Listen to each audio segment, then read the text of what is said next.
നമസ്കാരം. National broadcasting news India Gulf റൗണ്ടപ്പിലേക്ക് സ്വാഗതം. ദോഹയിൽ വേനൽ മഴയ്ക്ക് സാധ്യതയുണ്ടെന്ന് കാലാവസ്ഥാ പ്രവചനം. അടുത്ത ദിവസങ്ങളിൽ ഒറ്റപ്പെട്ട മഴയ്ക്കും ഇടിയോടുകൂടിയ മഴയ്ക്കും സാധ്യതയുണ്ടെന്ന് അധികൃതർ അറിയിച്ചു. മഴ സാധ്യതയുണ്ടെങ്കിലും ചൂടും ഈർപ്പവും തുടരും.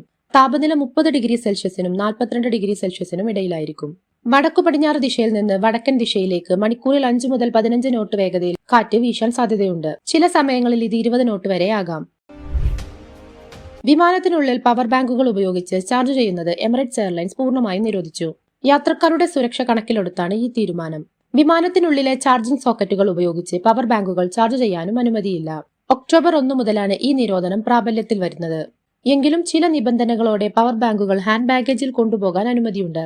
100 വാട്ടിൽ താഴെ ശേഷിയുള്ള പവർ ബാങ്കുകൾക്ക് മാത്രമേ അനുവാദമുള്ളൂ. പവർ ബാങ്കിന്റെ ശേഷി വ്യക്തമാക്കുന്ന വിവരങ്ങൾ അതിന്റെ പുറത്ത് രേഖപ്പെടുത്തിയിരിക്കണം.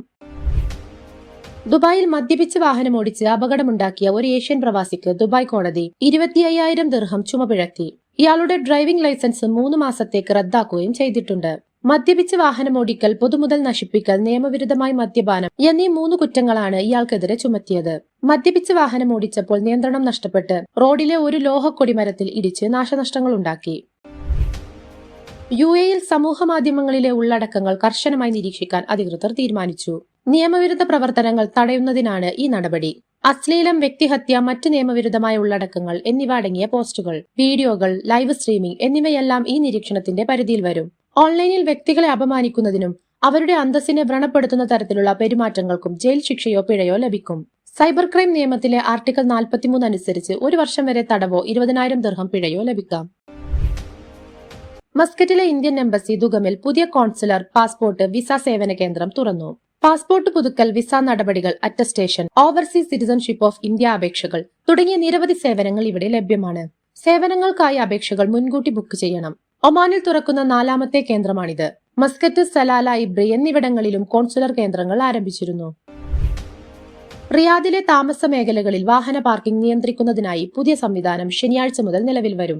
അൽ വുറൂദ് റെസിഡൻഷ്യൽ പ്രദേശത്താണ് ഇതിന് തുടക്കമിടുന്നത്. റിയാദ് പാർക്കിംഗ് ആപ്പ് ഉപയോഗിച്ചാണ് താമസക്കാർക്കും സന്ദർശകർക്കും ഫീസില്ലാത്ത പാർക്കിംഗ് പെർമിറ്റ് നൽകുന്നത്. പ്രദേശത്തെ വാഹനത്തിരക്ക് കുറയ്ക്കുക, പ്രധാന റോഡുകളിൽ നിന്ന് താമസ കേന്ദ്രങ്ങളിലേക്ക് പാർക്കിങ്ങിനായി വാഹനങ്ങൾ എത്തുന്നത് ഒഴിവാക്കുക എന്നിവയാണ് ഈ പുതിയ സംവിധാനത്തിന്റെ ലക്ഷ്യം. നിലവിൽ പെയ്ഡ് പാർക്കിംഗ് സോണുകളുള്ള സ്ഥലങ്ങളിലും ഈ പദ്ധതി വ്യാപിപ്പിക്കും. സംസ്ഥാന ഹജ്ജ് കമ്മിറ്റി വഴി ഈ വർഷം ഹജ്ജിന് അപേക്ഷിച്ചവരുടെ എണ്ണം 25,437 ആണ്. അപേക്ഷകരിൽ 45 വയസ്സിന് മുകളിലുള്ള 4,956 പേരും മഹറം ഇല്ലാത്തവരായ 3,379 സ്ത്രീകളും ഉൾപ്പെടുന്നു. ഇവർക്ക് നറുക്കെടുപ്പിൽ മുൻഗണന ലഭിക്കും. ജനറൽ വിഭാഗത്തിൽ 16,210 അപേക്ഷകളാണ് ലഭിച്ചത്. അടുത്ത ആഴ്ച നറുക്കെടുപ്പ് പൂർത്തിയാക്കി ഹജ്ജിന് അവസരം ലഭിക്കുന്നവരുടെ അന്തിമ പട്ടിക പുറത്തിറക്കും. സൗദി അറേബ്യയിൽ പ്രീമിയം ഇക്കാമകൾക്ക് വേണ്ടിയുള്ള അപേക്ഷകളുടെ എണ്ണത്തിൽ വലിയ വർധനവുണ്ടായി. 2024-ലും 2025-ലുമായി 40,000 അപേക്ഷകളാണ് ലഭിച്ചത്. ഇതിൽ 8,074 പേർക്ക് ഇക്കാമ അനുവദിച്ചിട്ടുണ്ട്. ആഗോള പ്രതിഭാസങ്ങളെയും നിക്ഷേപകരെയും രാജ്യത്തേക്ക് ആകർഷിക്കുന്നതിനുള്ള സൗദിയുടെ പദ്ധതിക്ക് ലഭിച്ച മികച്ച പ്രതികരണമാണിതെന്ന് പ്രീമിയം റെസിഡൻസി പ്ലാറ്റ്ഫോം അറിയിച്ചു. അനുവദിക്കപ്പെട്ട ഇക്കാമകളിൽ 5,578 എണ്ണവും അസാധാരണ പ്രതിഭാ വിഭാഗത്തിലാണ്. കൂടുതൽ വാർത്തകൾക്കായി നാഷണൽ ബ്രോഡ്കാസ്റ്റിംഗ് ന്യൂസ് ഇന്ത്യ